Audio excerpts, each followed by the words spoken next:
Hi! Welcome to my channel. Bisaya Kamunggay. Nandito tayo ngayon sa isa sa mga gubat dito sa state of Minnesota. Gubat or Kakahuyan. 12 o'clock PM, January 17, 2020, Year of the Rat. Friday, TGIF. Thank God it's Friday. 12 degrees Fahrenheit. Pag i-convert natin yan ang temperature ngayon sa Pilipinas, minus 11, negative 11 degrees Celsius. Sobrang lamig. Sobrang ginaw. Grabe.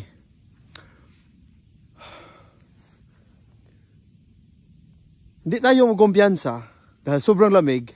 Meron tayong winter hat. Meron tayong winter gloves. Tatlo ang jacket natin ngayon. Tatlo ang jacket natin ngayon. Sobrang lamig. Grabe. Hindi ito biro. Kaya, nandito tayo ngayon. Pakita ko sa inyo, anong diferensya sa gubat or sa forest or kakahuyan sa Amerika at saka sa Pilipinas. Tara na. Pakita natin sa inyo.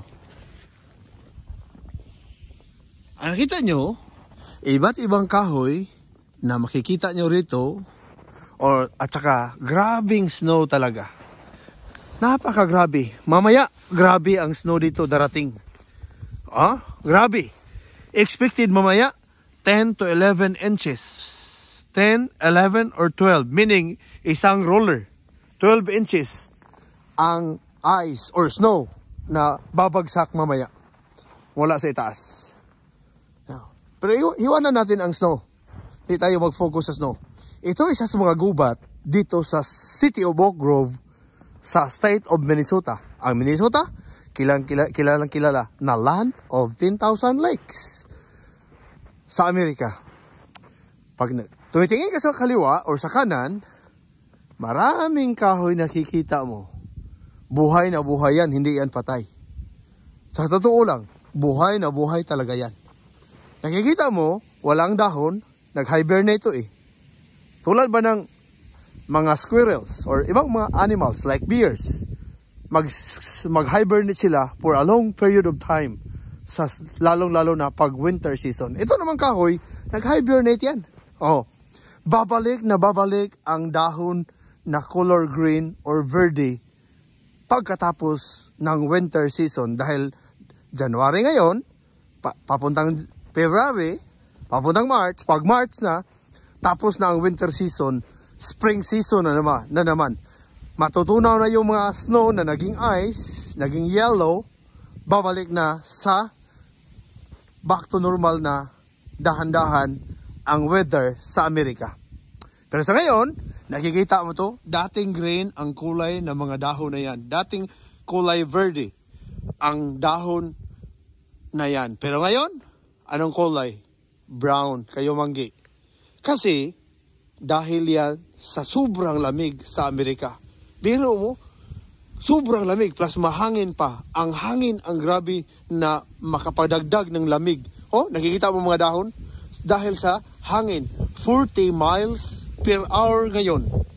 40 miles. What is 1 mile? 1 mile is 1.6 kilometer. So, medyo malakas-lakas. 40 miles per hour ang hangin ngayon, ang wind. So, ito yung mga kahoy, babalik to, tapos malaking gubat ito. Okay? Malaking gubat. Tingin ka sa kanan, tingin ka sa kaliwa, malayo ang marating mo rito. Sobrang laki. Pero, kung titingnan mo, may mga footsteps ng mga animals dito. Bakit? Dahil marami. Ito. One step, another step. Anong step yan? Okay, anong footstep yan? Pag tinitingnan mo yan, sigurado ako na ang footstep na yan ay sa mga deer. D-E-E-R. Deer. Tinatawag sa iba na lagsaw or binaw or osa. Tinatawag na osa. Marami talaga rito sa Minnesota ang deer. Marami ding bear. B as in Bravo. B-E-A-R. Yun, bear. Marami dito. Totoo talaga. Mayroong wolf dito. Kaya, wolf. Marami dito. Kaya tinatawag ang Minnesota Timberwolves ang NBA. Bakit? Timber na. Maraming timber. Maraming kahoy. Marami ring wolf. Kaya, Minnesota Timberwolves. Okay? So, dito, makikita mo to, ang daanan ng mga deer, usa, binaw, lagsaw, at saka yung bear na so, kita mo daanan dito, oh. So ito, palayo pa to ng palayo, tapos pakita natin ng mga kahoy, maraming klaseng kahoy, pero wala yung kahoy na ginagamit natin sa Pilipinas na yakal, lawaan, magkuno, wala yan dito. Yung anit na kahoy, ano pa yung ibang mga kahoy? Ang mga kahoy dito, mga pine trees, mga oak trees, oak. Meron ding maple. Kaya, merong mga city dito na Oak Grove, dahil yan sa kahoy na marami na oak wood. At saka, yung maple wood, kaya meron ditong maple trees. So ito, ang mga lugar na pinakita ko sa inyo, ano ba kaibahan sa gubat or kakahoyan sa Pilipinas kisa dito? Ito, makikita mo to, malayo pa to. Walang mga taong maglakad-lakad dito dahil gubat ito eh. Walang bahay doon. Wala talaga. Kaya, ang mga, dumi ito. May buhok pa eh. Kita mo? Footstep. Mga footsteps, dumi ito ng mga wolf, mga deer, at saka bear.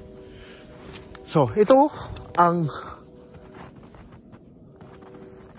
kaibahan, makikita mo, babalik talaga ito ang mga dahon nito after sa winter season sa US. Sa Minnesota in particular. So kung pupunta tayo sa unahan, malayong-malayo pa ang puntahan natin. Malayong-malayo pa ang puntahan natin, Napakarami talaga. Itong mga kahoy nito, titingnan mo. Iakyat natin ang camera. Papunta sa taas. Oak wood yan. Oak trees yan. Papunta sa taas. Wala ng dahon. Nahulog. Natanggal ang mga dahon na yan. Pero babalik na yan. Ito, mukhang patay ang kahoy na yan. Pero buhay na buhay pa talaga yan. Kinakain ng squirrels ang bahagi ng puno sa kahoy na yan. Buhay na buhay pa yan. Kaya maraming mga kahoy dito, titingnan mo, parang patay. Pero ang totoo, buhay yan. Parang patay. Titingnan mo, parang patay. Pero sa totoo lang, buhay talaga yan. Yes, totoo yan. Nanirahan ako dito, or sa Minnesota, hindi dito. Nanirahan ako sa Minnesota, almost 10 years. Magti-10 years na ako. Kaya, kabisado ko na ang mga kahoy na to, dito sa gubat na to, na parang natutulog lang ang mga kahoy na ito during winter season. Pero babalik at mag-green talaga. Hindi ka makapasok sa lugar na to kung summertime. Dahil daming dahon, daming puno ng kahoy dito. Hindi ka makadaan dito, banda rito. Okay? Pag pupunta pa tayo sa unahan, lalong napakaraming mga kahoy sa unahan, Masikip ang distansya ng mga kahoy, puno ng kahoy, banda roon. Okay? Dito tayo sa kabila. Dito tayo sa right side. Grabe ang kahoy dito, Kung titingnan mo, so ito ang kaibahan.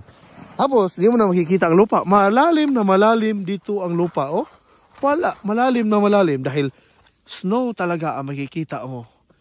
Lalo na, maya-maya, darating na ang estimated na 10 to 11 inches. 10 to 12, 10 to 12 inches of snow. Ngayon, December or January 17, Biyernes, expected ngayong araw na to na babagsak ang almost 12 inches, meaning 1 roller of snow. Mas lalong dadami ang snow mamaya dito. Tapos, napakalamig. Tapos, 40 miles per hour ang speed ng wind. Kaya, mas lalong malamig. Okay? Sana inyong nagustuhan ang video na to. Kina-compare lang natin. Hindi ito pagmamayabang. Kina-compare lang natin kung anong makikita nyo sa gubat, sa forest, or kakahuyan sa Pilipinas at saka dito sa Amerika, particular na sa Minnesota State, mga kapatid. Sa mga hindi pa nakasubscribe, please subscribe my YouTube channel. My YouTube channel, Bisaya Kamunggay. At click mo lang ang notification bell para updated ka sa lahat ng mga videos ko. Thank you so much. Kita tayo ulit. Bye.